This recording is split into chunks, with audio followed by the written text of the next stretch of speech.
அழிச்சாலும் அழியாது அவன் தானே ஜனநாயகன். பெருஞ்சேனை ஒன்று தேவை.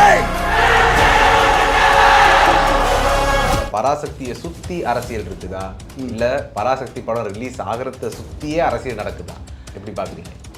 மொத்தத்தில் அரசியல் நடக்குது, அது கன்ஃபார்ம். இப்போ நீங்கள் முதல்ல சொன்னீங்களே ஜனநாயகன் படத்தோடு சேர்ந்து பராசக்தி ரிலீஸ் ஆகுதுன்னு சொன்னீங்களே, பராசக்தி படம் ரிலீஸ் ஆகும்போது ஜனநாயகன் படம் ரிலீஸ் ஆகுது. ஜனநாயகன் படம் வந்து ரிலீஸ் ஆகிற அந்த டேட்டில் பராசக்தி ரிலீஸ் ஆகும்போது தான் படம் தோல்வி அடைஞ்சிருமோன்ற அந்த பயத்தில் ஒரு கோழைத்தனமான ஒரு சில நடவடிக்கை வந்து விஜய் எடுக்கிறாருன்றது 100% உண்மை. இது தொடர்பு இப்படி வருது.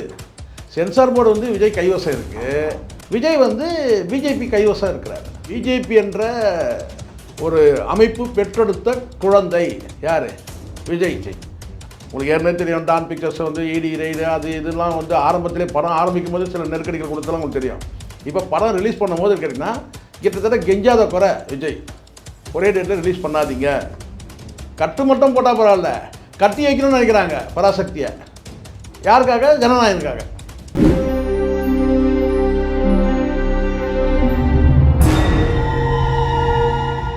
ஆடுகளம் சினிமா நேயர்களுக்கு வணக்கம். என்று நம்மோடு நேர்காணல் பேசுவதற்காக சினிமா திறனாய்வாளர் திருமிகு சேகோல ஜெய்சங்கர் அவர்கள் நம்மோடு இருந்திருக்கிறார். வாருங்களோடு பேசலாம். சார் வணக்கம். சார் வணக்கம். சார் வணக்கம்.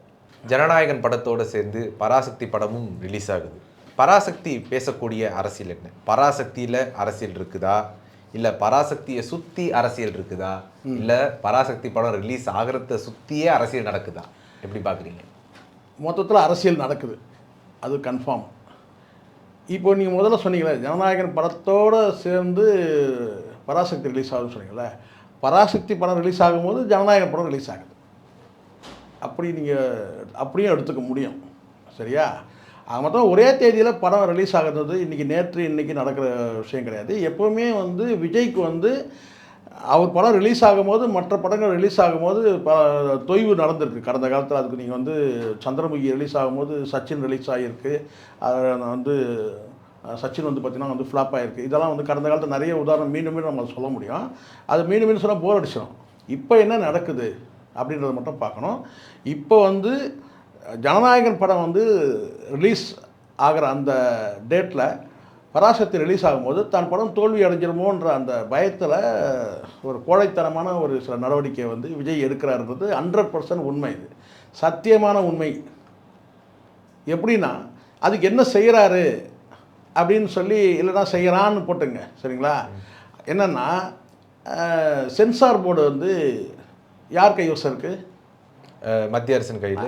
விஜய் கைவசம் இருக்குது. விஜய் யார் கைவசம் இருக்கிறாங்க? விஜய் அவர்களுடைய கையில் இருக்கு. ஆமாம், சென்சார் போர்டு விஜய் கைவசம் இருக்குது. விஜய் யார் கைவசம் இருக்கிறாங்க? மத்திய அரசு கையில். எப்படி புரிஞ்சிங்க? இப்போ மத்திய அரசு வந்து கைவசம் வந்து சென்சார் போர்டு இருக்குது. சென்சார் போர்டு வந்து பார்த்தீங்கன்னா இவர் வளைக்கிற அரசன் நீங்கள்லாம் நம்ப மாட்டீங்கல்ல. அப்போ என்ன தொடர்புன்னு கேட்பீங்க. தொடர்பு இப்படி வருது. சென்சார் போர்டு வந்து விஜய் கைவசம் இருக்குது, விஜய் வந்து பிஜேபி கைவசம் இருக்கிறாரு. ஸோ ஜனநாயகன் படம் வரும்போது பராசக்தி ரிலீஸ் ஆகாமல் இருக்கிறதுக்கு என்னென்ன பண்ணணுமோ அத்தனையும் பண்ணுறாங்க. இதுதான் நீங்கள் சொன்ன எல்லா அரசியலும். ஜனநாயகன் படத்தில் அரசியல் இருக்கா? இருக்குது. பராசக்தி படத்தில் அரசியல் இருக்கா? இருக்குது. இது வேறு அரசியல். அது சங்கி மங்கி அரசியல். ஜனநாயகனில் சங்கி மங்கி. சங்கி மங்கினா என்ன? சங்கினா பிஜேபி அரசியல். மங்கினா ஆமாம், மங்கினா அவங்க சொன்னா மங்கினா யார்? அவனுக்கு தானே விஜய் தற்கொலைக்கு. ஆமாம், விஜய் கும்பல் தானே. அந்த கும்பலில் நீங்களும் இருக்கிறீங்களா? இல்லை. தப்பிச்சிட்டிங்க. அப்போது அந்த சங்கி மங்கி அரசியல் அதில் இருக்குது. இதில் முழுக்க திராவிட அரசியல் இருக்குது. அப்போ 2 படத்துலையும் அரசியல் இருக்குது. அந்த இடத்துல வந்து பார்த்திங்கன்னா வந்து சங்கி மஞ்சி ஜெயிக்குமா திராவிடம் ஜெயிக்கும்னா திராவிடம் தான் ஜெயிக்கும். ஸ்ட்ரென்த் அதிகம் இல்லை, ஸ்ட்ரென்த்தே. இங்கே ஸ்ட்ரென்த்தே இல்லாத கூட்டம். அப்போ என்ன நடக்கும்? ஆனால் சிவகார்த்திகேயன் தான் இதுக்கு எதிராக அரசியல்லாம் பண்ணார். கட்டாயம் ஜனநாயகனோட தான் சேர்ந்து ரிலீஸ் ஆகலாம். நல்லா புரிஞ்சுங்க சார். அதாவது பராசக்தியில் வந்து திராவிட அரசியல் இருக்குது. சரி, நான் சொல்கிறது புரியுதா? பராசக்தியில் திராவிட அரசியல் இருக்குது. ஜனநாயகனில் வந்து பார்த்தீங்கன்னா சங்கி மங்கி அரசியல் இருக்குது. அப்போ இந்த இடத்துல வந்து படம் வந்து ரிலீஸ் ஆகும்போது கண்டிப்பாக வந்து ஜனநாயகம் வந்து ஃப்ளாப் ஆகுன்ற அந்த ஒரு சூழல் இருக்குது. ஏன்னா கடந்த கோட் படம் வந்து ஃப்ளாப் ஆகிருக்கு. லியோ படம் வந்து பார்த்தீங்கன்னா போயிடுச்சு, நான் இல்லைன்னு சொல்லலை.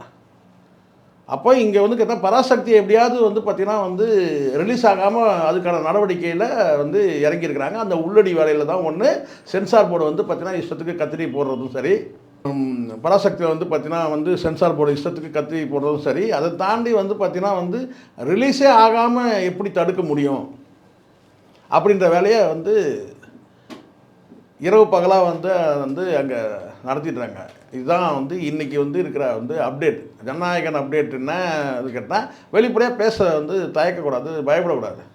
இருக்கிற உண்மை என்னன்னு கேட்டால் இதுதான். அதான் எளிமையாக உங்களுக்கு சொல்லிட்டேன். சென்சார் போர்டு இன்றைக்கி விஜய் கையில் இருக்குது. விஜய் வந்து பிஜேபி கையில் இருக்கிறார்.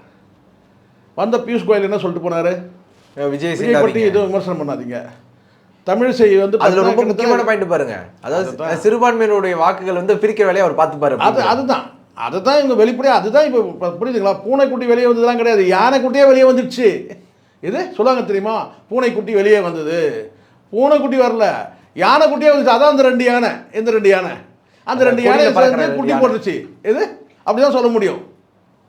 இவ்வளோ நாள் தெரியல அந்த 2 யானைக்கு என்ன பொருள் குடியில் இருக்கிற. ஒன்று ஆண் யானை, ஒன்று பெண் யானையாக இருக்கும் ஒரு வேலை. இப்போ புரியுதுங்களா? இது முழுக்க முழுக்க பிஜேபியோட டைரக்டாக வந்து பார்த்திங்கன்னா வந்து பிஜேபி என்ற ஒரு அமைப்பு பெற்றெடுத்த குழந்தை யார்? விஜய். நாம் நினச்சிருக்கேன் எஸ்எஸ்சி சோபாவுக்கு போகிறத மகன் நினச்சிட்டு இருக்கோம். ஏன்னா அப்படி தான் நம்ம பார்க்குறோம். ஆனால் இது ரொம்ப கடுமையாக இருக்குது. கடுமையால இருக்கிற உண்மை தானே.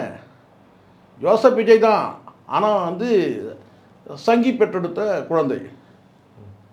அப்படி தான் நம்ம அதை வந்து திரும்ப அவர்கள் சொன்ன ஸ்டேட்மெண்ட்டில் சேகர் அவர்களும் உறுதியாக இருக்கார். 100%. அதனால தான் நான் சொல்கிறேன் Vijay is most dangerous than BJP இல்லை நரேந்திர மோடி இல்லை அமித்ஷா. இதுதான் உண்மை. இவங்கெல்லாம் சொல்லுவாங்கல்ல, Stalin is most dangerous in கருணாநிதினு சொல்லுவாங்கல்ல. நம்ம என்ன சொல்ல கேட்டால் Vijay is most dangerous than BJP. இப்போ புரியுதுங்களா? இப்போ எவ்வளோ உள்ளடி வேலை நடக்குது. இது எல்லாத்தையும் கடந்து சிவகார்த்திகேயன் வந்து ஜெயிக்கணும். நல்லா தெரிஞ்சிச்சு. விஜயோட மோதி விஜய் அடி வாங்கிறத பார்த்துருக்குறோம். இப்போ வந்து சிவகார்த்திகேயனோட மோதிரம் அப்போயே வந்து முடிஞ்சிச்சு. சிவகார்த்திகேயன் வந்து ரஜினி லெவலுக்கு போயிட்டாரு. அது சமன் ஈக்குவல்னு சொல்ல மாட்டேன்.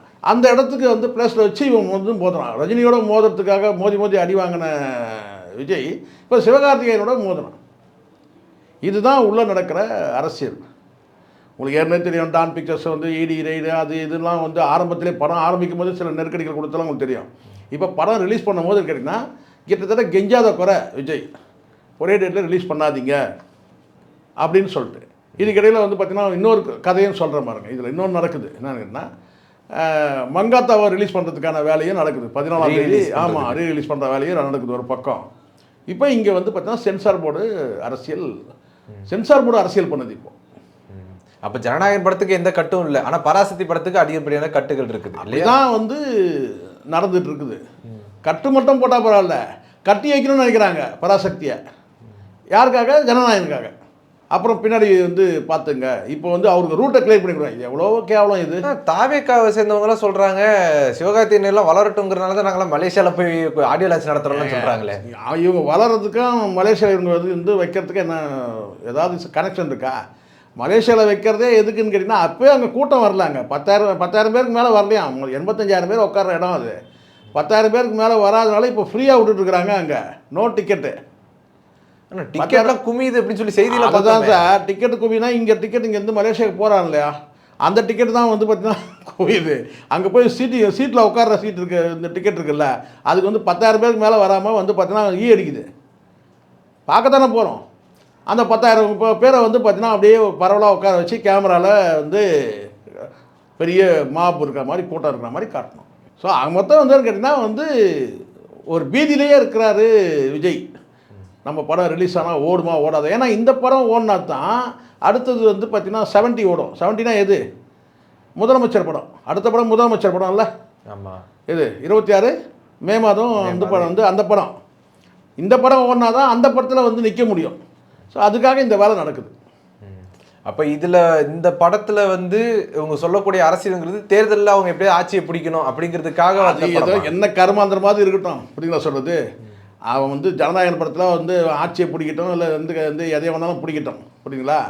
பிரச்சனை என்னன்னு கேட்டீங்கன்னா அதெல்லாம் வாய்ப்பும் கிடையாது, வெங்காயம் கிடையாது. அது வந்து பார்த்தீங்கன்னா வந்து அவன் வந்து ஒரு கன உலகத்தில் தனியாக சஞ்சரிக்கிறான். அவன் தானே முதலமைச்சர் ஆகிட்ட மாதிரி பல அமைச்சர்களை போட்ட ஸ்டேஷன். ஆமாம், அது பல அமைச்சர்களை போட்ட மாதிரி இவங்ககிட்ட கையெழுத்து வந்து ஃபைல் வச்சு நிற்கிற மாதிரி ஒரு கையெழுத்து போடுற மாதிரி இவன் ஏதோ ஒரு கற்பனை உலகத்தில் வாழறான். ஆனால் அதுக்காக என்ன செய்கிறான்னு கேட்டால் ஒரு சினிமாவிலே வந்து பார்த்தீங்கன்னா வந்து சிவகார்த்திகேயனோட வந்து நீ வந்து மோத பயப்படுறன்னா அரசியல்ன்றது சீமான் சொன்ன மாதிரி முதலைகள் நிறைந்த அப்போ கண்ணை பிடிங்க சிவாங்கிற டைலாகு அந்த கன்னை பிடிக்கிறதுனால தான் இப்போ என்ன சொன்ன கேட்டிங்கன்னா இப்போ பல பேர் நீங்கள் ட்ரோல் பண்ணுறத பார்க்குறீங்க. அந்த கன்னை எடுத்து வந்து இவர் சொல்கிற மாதிரி பல பேர் சொல்கிறோம் கன்னை கொடுத்துறாரு துப்பாக்கி கொடுத்துறா சொல்லிட்டு. துப்பாக்கிக்கும் அதுக்கும் ஒன்றும் சம்மந்தம் கிடையாது. இங்கே கொடுத்த துப்பாக்கி கொடுத்ததே இதுக்கு என்ன கோட் படம் ஓடணுன்றதுக்காக கொடுத்தது தான் அது. சார், இப்போது சென்சார் போர்டு வந்து பராசக்தி படத்துக்கு இவ்வளோ தூரம் சென்சார் கட் பண்ணி ஒரு ப்ரெஷர் கொடுக்குது. இதில் சிவகார்த்திகனுடைய நடவடிக்கை என்னவாக இருக்கும்னு நினைக்கிறீங்க? இல்லை, எனக்கு தெரிஞ்சு இப்போது இந்த மாதிரி ஒரு நெருக்கடி கொடுத்தாங்கன்னா இது வந்து ஒரு வகையான கருத்து சுதந்திரத்துக்கு எதிரான நடவடிக்கை தான். இது பட்டவர்த்தனமாக வந்து வெளிப்படையாக தெரிய வரும்போது பார்த்தீங்கன்னா விஜய்க்கு வந்து இதனால் பெரிய செட்பேக் தான். ஏன்னா பிஜேபியோட வந்து ஆளுறது அடுத்தடுத்து நடவடிக்கை மூலமாக வந்து வெளிப்படையாக தெரிய வரும்போது வந்து பார்த்தீங்கன்னா ஒட்டுமொத்தமாக வந்து பிஜேபியை எதிர்க்கிற அந்த திராவிட சிந்தனையாளர்களாக இருக்கட்டும், அதை தாண்டி வந்து பிஜேபியை எதிர்க்கக்கூடிய அத்தனை தரப்பினரும் வந்து பார்த்திங்கன்னா வந்து விஜய்க்கு எதிராக திரும்புறதுக்கான வாய்ப்பு இருக்குது. இதெல்லாம் இந்த மாதிரி சம்பவங்கள்லாம் இப்போ சினிமா வந்து இப்போது ஆட்சியில் இல்லாத போதே வந்து சென்சார் போர்டை கையில் வச்சுட்டு நீ ஒரு படத்தை ரிலீஸ் பண்ண விடாமல் நீ தடுக்கிறன்னா நாளைக்கு நீ ஆட்சிக்கு வந்தால் வந்து பார்த்தீங்கன்னா வந்து இந்த சினிமா துறை வந்து யார் கையில் இருக்கும்?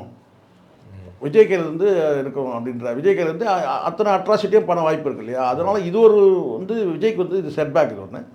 சிவகார்த்திகேயனுக்கு என்னன்னு கேட்டால் இந்த மாதிரியான ஒரு பண்ணால் அந்த படத்துக்கான எதிர்பார்ப்புகள் அதிகமாக ஆகிட்டே இருக்குது நாளுக்கு நாள். ஒன்று சிவகார்த்திகேயன் ரசிகர்கள் நாளைக்கு வந்து பார்த்திங்கன்னா வந்து மிகப்பெரிய வந்து ஒரு எழுச்சியோடு வந்து பல பிரச்சனைகள் செய்யலாம், சென்சார் போர்டை முற்றுகையிடலாம், இல்லை ஜனநாயகன் படம் ரிலீஸ் ஆகும்போது வந்து ஒரு சில அசம்பாவிதங்கள் நடக்கிறதுக்கான அந்த வாய்ப்புகள் உருவாகலாம். இதெல்லாம் நடக்கலான்றதான் நான் சொல்கிறேன், நடக்கும்னு சொல்லலை. ஏன்னா நீங்கள் உங்களுடைய நடவடிக்கை வந்து பார்த்தீங்கன்னா எதையுமே வந்து ஒரு அணை போடக்கூடாது, ஃப்ளோவில் விட்டுறணும். இப்போ உனக்கு வந்து உன் மேலே உனக்கு ஒரு கான்ஃபிடென்ட் இருக்குன்னா, நான் கேட்குறேன் விஜய்க்கு, உனக்கு வந்து ஒரு நம்பிக்கை இருக்குது நம்ம படம் வந்து தோற்காது, நம்ம வந்து பார்த்தீங்கன்னா வந்து நம்ம படம் வெற்றி அடைன்னு சொன்னால் இந்த மாதிரி உள்ளடி வேலைகள் செய்யக்கூடாது இல்லை தானே உண்மை. நேருக்கு நேரம் போட்டி தானே இது. அப்போ நம்ம உன் படம் ரிலீஸ் ஆகும்போது யாருடைய படமும் ரிலீஸ் ஆகக்கூடாதா? அப்போ இப்போவே அந்த சிந்தனைனா அப்போ இதுக்கு முன்னாடி அப்போ நீ எவ்வளோ பண்ணியிருப்பேன்? ரஜினிக்கு எவ்வளோ தொல்லை கொடுத்துருப்பேன், அஜித்துக்கு எவ்வளோ தொல்லை கொடுத்துருப்பேன் இல்லையா? ஸோ அதனால் வந்து பார்த்தீங்கன்னா இது வந்து சிவகார்த்திகேயனுடைய ரசிகர்கள் வந்து எந்த மாதிரியான மனநிலைக்கு தள்ளப்படுவாங்கன்றதுலாம் ஒரு கேள்வியாக இருக்குது. என்ன நடக்குதுன்னு பொறுத்து வந்து பார்க்கலாம். உங்களுடைய நேரத்தை ஒதுக்கி எங்களோட கருத்தில் பந்தமைக்கு நன்றி சார். நன்றி சார்.